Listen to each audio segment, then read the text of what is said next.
الحمد لله نحمده ونستعينه ونستغفره ونؤمن به ونتوكل عليه ونعوذ بالله من شرور أنفسنا ومن سيئات أعمالنا من يهده الله فلا مضل له ومن يضلل فلا هادي له ونشهد أن لا إله إلا الله وحده لا شريك له ونشهد أن سيدنا ومولانا محمدا عبده ورسوله أما بعد فأعوذ بالله من الشيطان الرجيم قل إن صلاتي ونسكي ومحياي ومماتي لله رب العالمين صدق الله العظيم وصدق رسوله النبي الكريم ونحن على ذلك لمن الشاهدين والشاكرين والحمد لله رب العالمين إن الله وملائكته يصلون على النبي يا أيها الذين آمنوا صلوا عليه وسلموا تسليما اللهم صل على سيدنا ومولانا محمد وعلى آله وأصحابه وأزواجه وذرياته وبارك وسلم أستغفر الله تعالى ربي من كل ذنب وأتوب إليه أستغفر الله تعالى ربي من كل ذنب وأتوب إليه أستغفر الله تعالى ربي من كل ذنب وأتوب إليه اللہ جل جلالہ کا شکر ہے، اللہ رب العزت نے مجھے اور آپ کو عید الاضحیٰ کا دن عطا فرمایا۔ اللہ جل جلالہ پوری امت مسلمہ کو عید کی خوشیاں نصیب فرمائے۔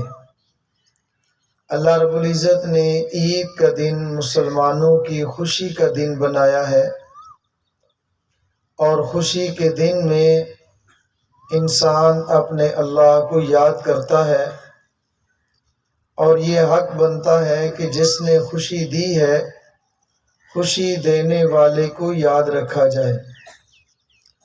جب خوشی دینے والے کی خوشی کو یاد رکھے گا تو پھر اس کی مرضی کے مطابق خوشی کو گزارے گا، اور جب خوشی آتی ہے لیکن خوشی دینے والی ذات بندہ بھول جاتا ہے تو پھر اپنی مرضی استعمال کرتا ہے، اور پھر وہ یہ بھول جاتا ہے کہ میں نے کیا کرنا ہے اور کیا نہیں کرنا۔ مسلمان پابند ہے اللہ جل جلالہ کی مرضی کا۔ ہم نے جو کلمہ پڑھا لا الہ الا اللہ محمد الرسول اللہ، ہم نے اللہ جل جلالہ سے اقرار کیا ہے حکم خدا کا ہوگا، رواج حضرت مصطفیٰ صلی اللہ تعالیٰ علیہ وسلم کا ہوگا۔ ہم لوگ اپنی مرضی کے پابند نہیں ہیں، اللہ جل جلالہ کی مرضی کے پابند ہیں۔ اور اللہ تعالیٰ نے اپنے پیارے پیغمبر حضرت محمد الرسول اللہ صلی اللہ تعالیٰ علیہ وسلم کو بھیجا، اور پھر اللہ تعالیٰ نے ارشاد فرمایا لَقَدْ كَانَ لَكُمْ فِي رَسُولِ اللَّهِ أُسْوَةٌ حَسَنَةٌ، میرے پیغمبر محمد الرسول اللہ صلی اللہ تعالیٰ علیہ وسلم کی زندگی تمہاری زندگی کے لیے بہترین نمونہ ہے۔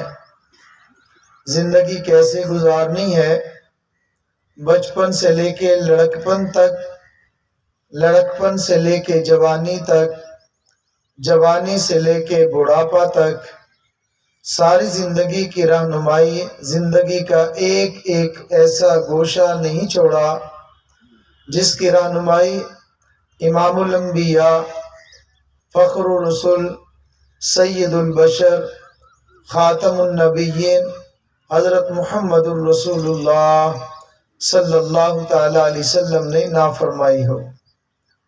ہر انسان پر دو لمحات میں سے ایک لمحہ ضرور آتا ہے، چاہے وہ خوشی کا لمحہ ہے چاہے وہ غم کا لمحہ ہے، چاہے خوشی کا موقع ہے چاہے غم اور تکلیف کا موقع ہے، اور یہ دونوں مواقع حضرت محمد الرسول اللہ صلی اللہ تعالیٰ علیہ وسلم پر آئے ہیں، اور اللہ کے پیغمبر صلی اللہ تعالیٰ علیہ وسلم نے ہمیں کر کے دکھایا ہے کہ ہم نے کیسے اپنی زندگی گزارنی ہے۔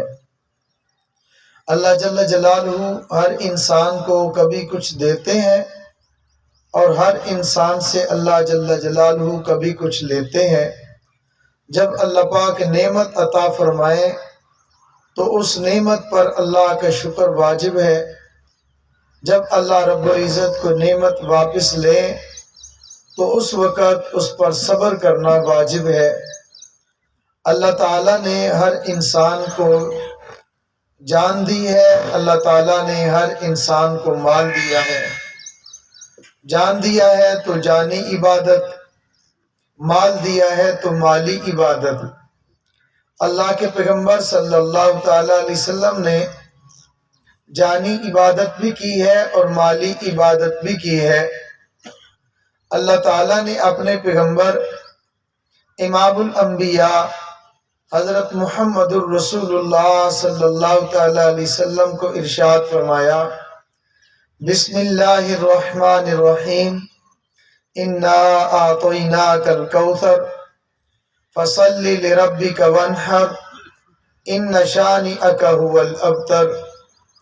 اے میرے محبوب، ہم نے آپ کو خیر کثیر عطا فرمائی ہے، ہم نے آپ کو سب کچھ عطا کیا ہے، ہر وہ خیر جس کو خیر کہا جا سکتا ہے، چاہے وہ عالم ارواح کی خیریں ہوں، عالم دنیا کی خیریں ہوں، یا عالم آخرت کی خیریں اور بلائیاں ہوں، وہ تمام قسم کی بلائیاں عالم ارواح کی ہم نے آپ کو عطا فرمائی، عالم دنیا کی تمام بلائیاں ہم نے آپ کو عطا فرمائی، اور عالم برزخ کی تمام بلائیاں ہم نے آپ کو عطا فرمائی۔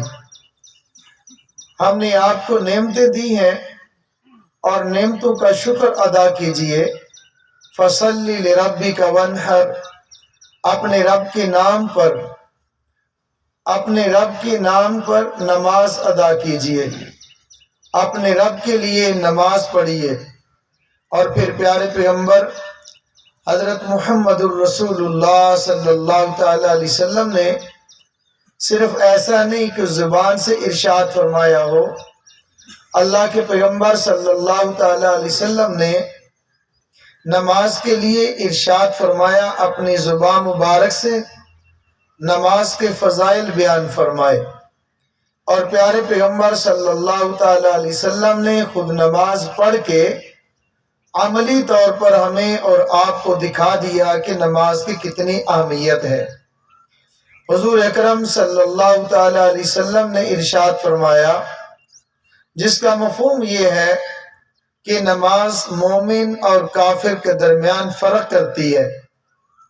نماز مومن کے لیے ایسے ہی ہے جیسے انسان کے جسم کے لیے سر کا اثر ہوتا ہے۔ آپ اندازہ کیجئے کہ اگر بازو کٹ جائے بندہ زندہ رہ سکتا ہے، ٹانگ کٹ جائے زندہ رہ سکتا ہے، آنکھیں نکل جائے زندہ رہ سکتا ہے، مگر سر کٹ جائے تو زندہ نہیں رہ سکتا۔ اسی طرح جس کی نماز نہیں اس کا دین کیا ہے؟ اگر دین سے نماز نکل گئی تو دین میں بچے گا کیا؟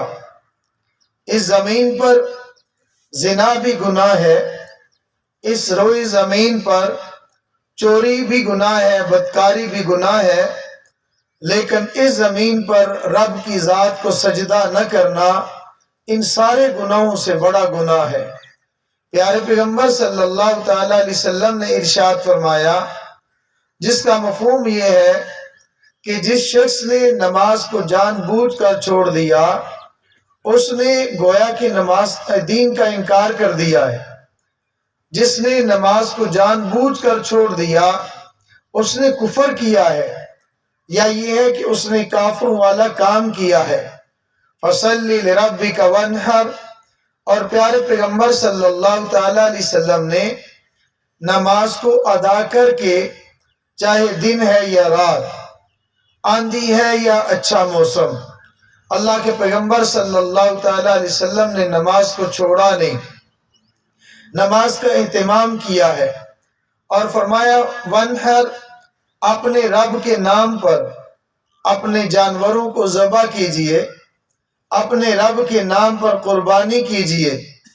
اور یہ قربانی کرنا اللہ جل جلالہ کا حکم ہے، اور پیارے پیغمبر صلی اللہ تعالیٰ علیہ وسلم کے واسطہ سے اس امت کو بھی حکم ہے۔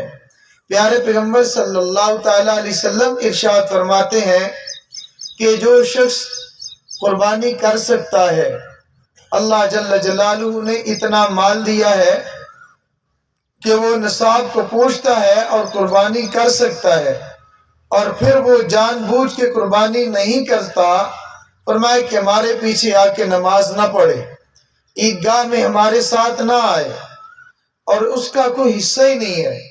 نبی کریم صلی اللہ تعالیٰ علیہ وسلم سے صحابہ نے عرض کیا، یا رسول اللہ، ہم لوگ قربانی کرتے ہیں، عید کرتے ہیں، یہ کیا ہے؟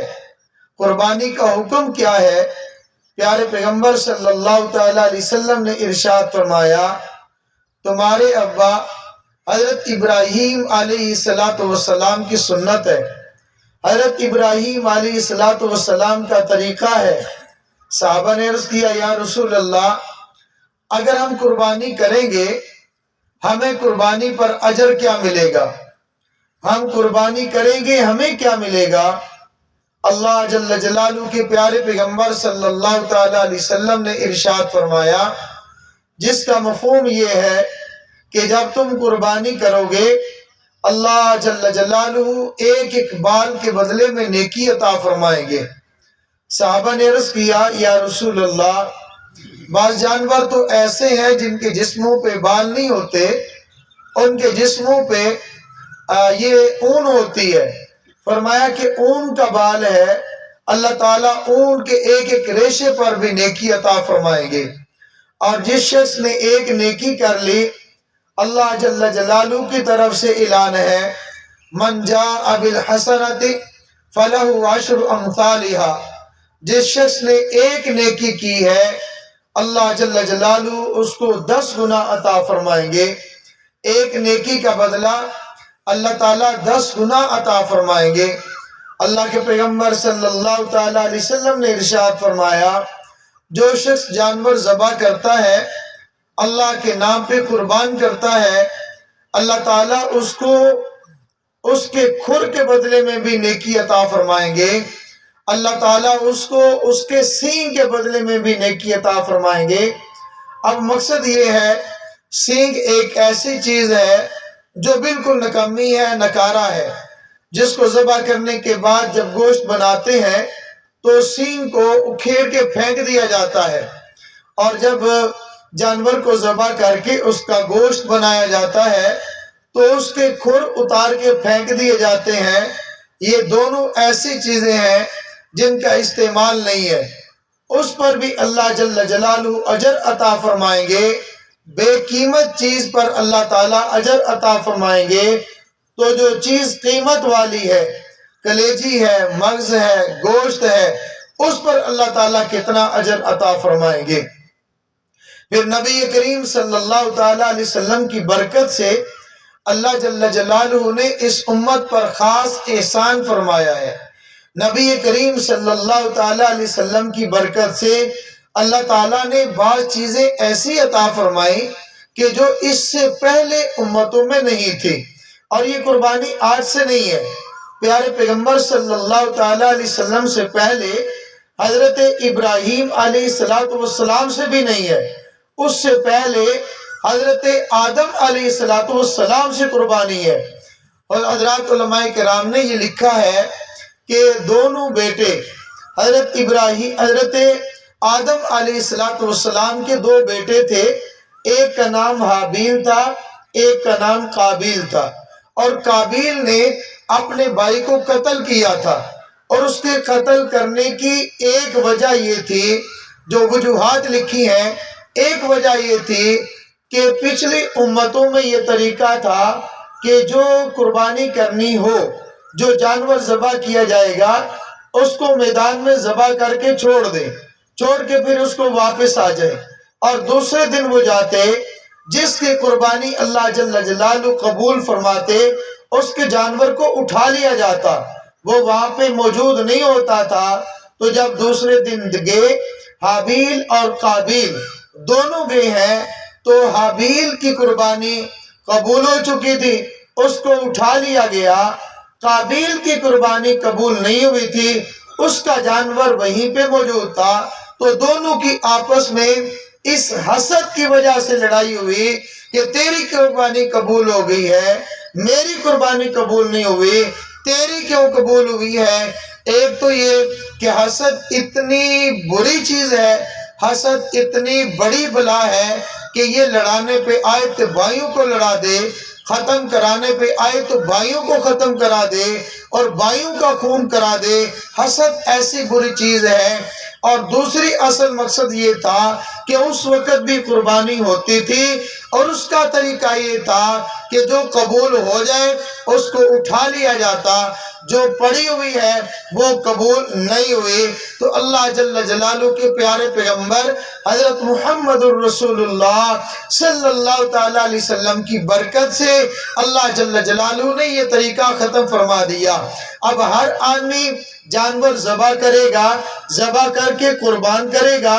قربان کرنا اس کا کام ہے، قبول کرنا اللہ جل جلالہ کا کام ہے۔ جب یہ قربان کر لے گا، قرآن کریم کی آیت کریمہ پیارے پیغمبر صلی اللہ تعالیٰ علیہ وسلم پر نازل ہوئی، لَن يَنَالَ اللَّهَ لُحُومُهَا وَلَا دِمَاؤُهَا وَلَكِن يَنَالُ اللَّهُ التَّقْوَىٰ۔ اللہ جل جلالہ کو تمہارے خون کی ضرورت نہیں ہے، اللہ جل جلالہ کو تمہارے جانوروں کی گوشت کی ضرورت نہیں ہے۔ اللہ کو خون نہیں پہنچتا، اللہ کو تمہارے جانوروں کا گوشت نہیں پہنچتا، اللہ تو تمہاری نیت کو دیکھتے ہیں۔ اللہ جل جلالہ کو تمہارے تقوی کی ضرورت ہے۔ اب تقوی اس کا مفہوم بہت زیادہ وسیع ہے۔ اگر عام مفہوم ہوگا تو یہ ہوگا کہ کفر سے بچنا، اگر کافر ہے تو اس کا کفر سے بچنا، یہ اس کے لیے تقوی ہوگا۔ اگر ایک مسلمان ہے تو عام طور پر اس کا گناہوں سے بچنا یہ تقوی ہوگا، اور نیک اعمال کرنا یہ تقوی ہوگا۔ لیکن جب مفہوم قربانی کے ایام کی طرف آ جائے تو پھر تقوی کا معنی یہ بھی ہوگا کہ حلال مال سے جانور کو خریدنا، حلال مال سے جانور کو خریدنا یہ تقوی ہے۔ حرام مال سے جانور کو نہ خریدنا یہ تقوی ہے۔ اور ایسا جانور جو حلال ہو اس کی قربانی کرنا یہ تقوی ہے۔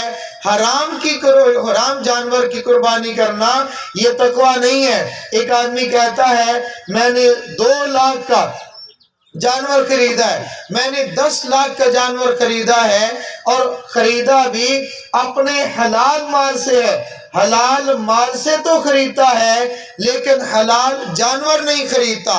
حلال مال سے خریدنا، حلال جانور خریدنا یہ 2 قسم کی ہوئی۔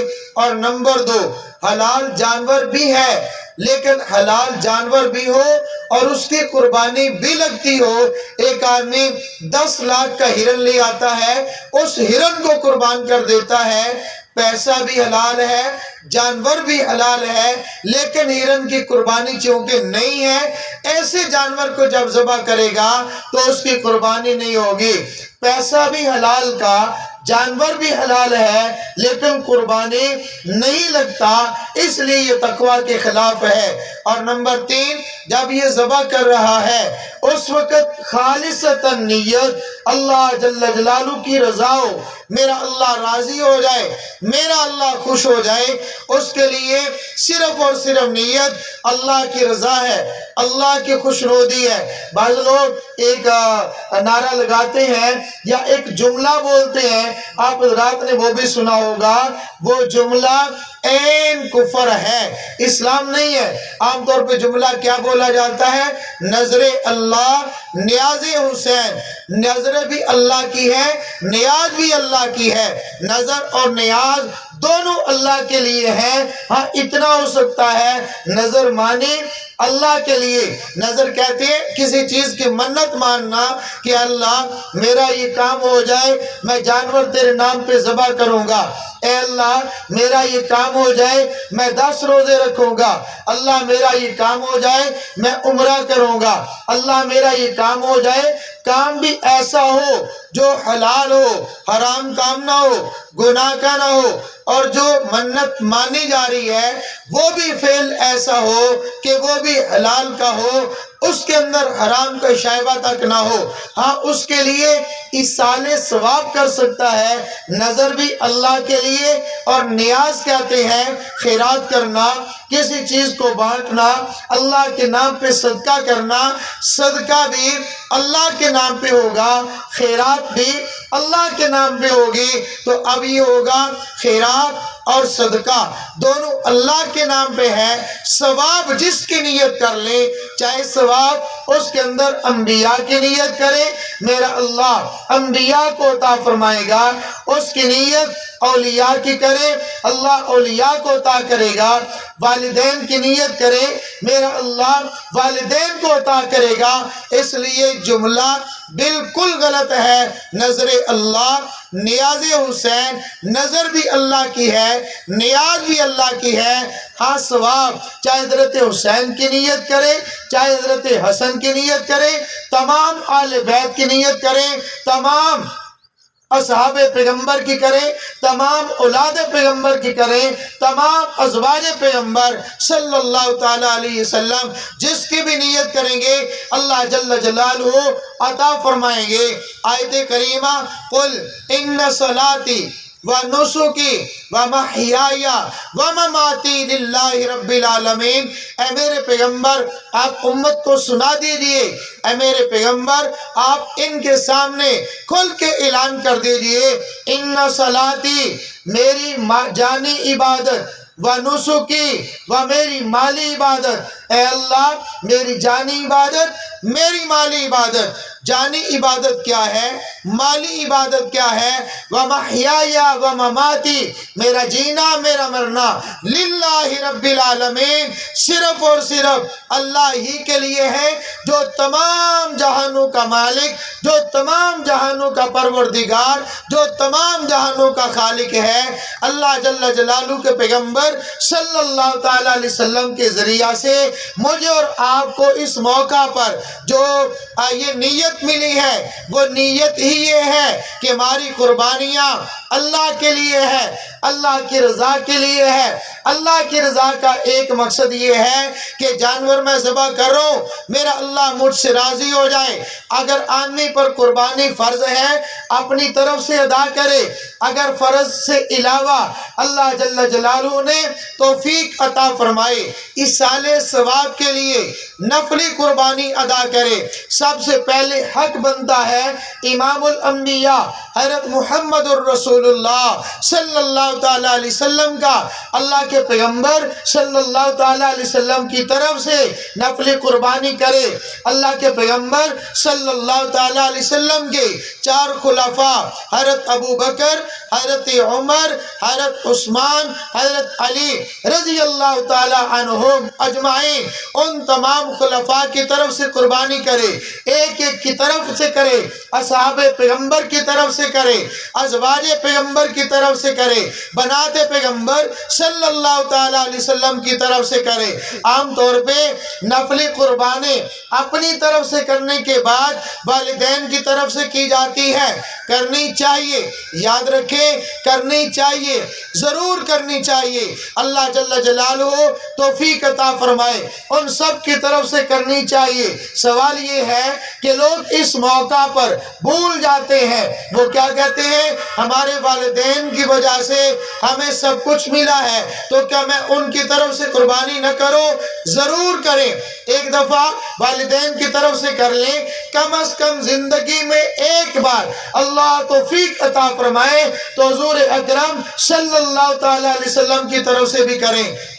والدین کا وجود ہمارے دنیا کے اندر آنے کا ذریعہ بنا، اور والدین کے آنے کا ذریعہ ان کے والدین کا وجود بنا، ان کے والدین کا بنا، نسل در نسل آگے جائیں گے تو اختتام حضرت آدم علیہ السلام پہ ہوگا۔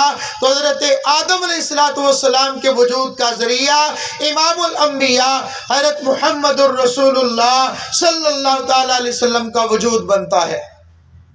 تو میرے عزیزوں، میرے بھائیوں، عرض کرنے کا مقصد یہ ہے کہ جب قربانی کرنی ہے تو اس کے لیے تقوی کیا ہے؟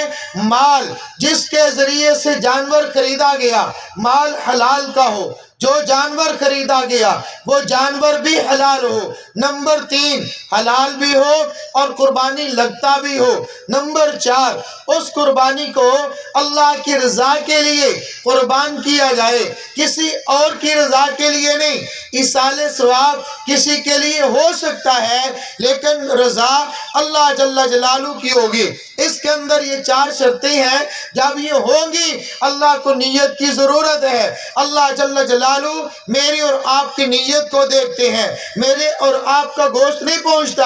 اب میں یہ عرض کر رہا تھا کہ پیارے پیغمبر صلی اللہ تعالی علیہ وسلم کی برکت سے اللہ جل جلالہ نے یہ آسانیاں پیدا فرمائیں۔ پہلی امتیں قربانی جانور ذبح کرتے، ذبح کر کے چھوڑ کے آ جاتے، اس میں سے ایک لقمہ بھی گوشت کا استعمال نہیں کر سکتے تھے، مگر اس امت پر حضرت محمد الرسول اللہ صلی اللہ تعالیٰ علیہ وسلم کی امت پر اللہ تعالیٰ نے یہ آسانیاں فرمائیں۔ اگر تم چاہو تو جانور کا گوشت استعمال کرو، یعنی جانور جس کو ذبح کیا اللہ پاک نے قبول فرما لیا۔ اس امید کے ساتھ ہم لوگ ذبح کریں گے، اللہ پاک قبول فرما لیں گے۔ جب ذبح کر لیا، اب اس کے بعد اس کی کھال استعمال کرنا چاہو خود کر سکتے ہو، سارے کا سارا گوشت استعمال کرنا چاہو کر سکتے ہو۔ شروع میں امام الانبیاء صلی اللہ تعالیٰ علیہ وسلم مدینہ منورہ کے اندر، کچھ لوگ مدینہ منورہ شہر کے رہنے والے ہوتے اور کچھ لوگ دور دیہاتوں سے آتے، جنگلوں سے آتے، لوگ آ کر کہتے ہمیں گوشت کی ضرورت ہے۔ تو پیارے پیغمبر صلی اللہ تعالیٰ علیہ وسلم نے ارشاد فرمایا 3 دن سے زیادہ تک کا گوشت ذخیرہ نہ کیا جائے، ان غربا کو دیں، ان مسکینوں کو دیں، جن کے پاس نہیں ہے ان کو دو۔ 3 دن سے زیادہ کا گوشت جمع نہیں کر سکتے۔ پھر حدیث مبارکہ کے اندر آتا ہے جب فتوحات شروع ہوئی، لوگوں کے اندر مال آنا شروع ہوا، لوگ جو ہے قوت اور طاقت میں آتے گئے، مال اللہ تعالیٰ نے عطا کیا، مالی وسعتیں بڑھتی گئیں۔ پھر اللہ کے پیغمبر نے فرمایا اب تم چاہو کھا سکتے ہو، ذخیرہ کر سکتے ہو، استعمال کر سکتے ہو۔ یہ 3 حصے جو کیے جاتے ہیں یہ مستحب ہے۔ ایک حصہ آپ خود استعمال کریں، ایک حصہ رشتہ دار اقارب کے اندر دیا جائے اور ایک حصہ غربا میں تقسیم کیا جائے۔ یاد رکھنا جو گوشت تقسیم کیا جاتا ہے، میں اپنا ذوق عرض کرتا ہوں، ایک لوگ ہیں مانگنے والے، میرے بھائی میرے عزیز، بعض کا ایسا ہوتا ہے مانگنے والے پیشہ ور بن جاتے ہیں، جتنی ضرورت گوشت مانگا، اپنی ضرورت کو پورا کیا، یہ تو سمجھ میں آتا ہے، لیکن وہ لوگ مانگتے اتنا مانگتے ہیں، مانگنے والوں کے گھر میں گوشت زیادہ، دینے والوں کے گھر میں کم ہو جاتا ہے۔ اس لیے ان کو بھی دیں جو مانگنے کے لیے آئے، لیکن اس سے زیادہ ان لوگوں کا خیال فرمائیں جو قربانی دے سکتے تھے لیکن کسی وجہ سے نہ دے سکے، مقروض ہو گئے، بیمار ہو گئے، وہ لوگ اچانک کو حادثہ پیش آیا، مکان گر گیا، پیسہ اس پہ لگ گیا، فوت کی ہو گئی، مہمان آئے پیسہ لگ گیا، اچانک ایسا حادثہ ہوا، قربانی دے سکتے تھے، جس کو آپ کہہ سکتے ہیں سفید پوش بھی ہے، قربانی دے سکتا تھا، دیتا بھی نہیں، ان کے گھروں میں جا کے وہ گھر سے نکلتا بھی نہیں، ہاتھ میں شاپر لیتا بھی نہیں، کسی دوسرے کے گھر میں جاتا نہیں، اتنا غیرت والا ہے۔ عید والے دن دال سبزی کھا لینا تو گوارا کرتا ہے، کسی کے در پہ جا کے گوشت کی بوٹی مانگنے کے لیے نہیں جاتا۔ ان گھروں کا خیال فرمائیں، ایسے خیال فرمائیں کہ وہاں گوشت خود ان کے گھروں تک پہنچائیں۔ اللہ جل جلالہ مجھے بھی آپ کو بھی جو میں نے دو چار باتیں عرض کی ہیں اس پر عمل کرنے کی توفیق عطا فرمائے۔ وآخر دعوانا ان الحمدللہ رب العالمین۔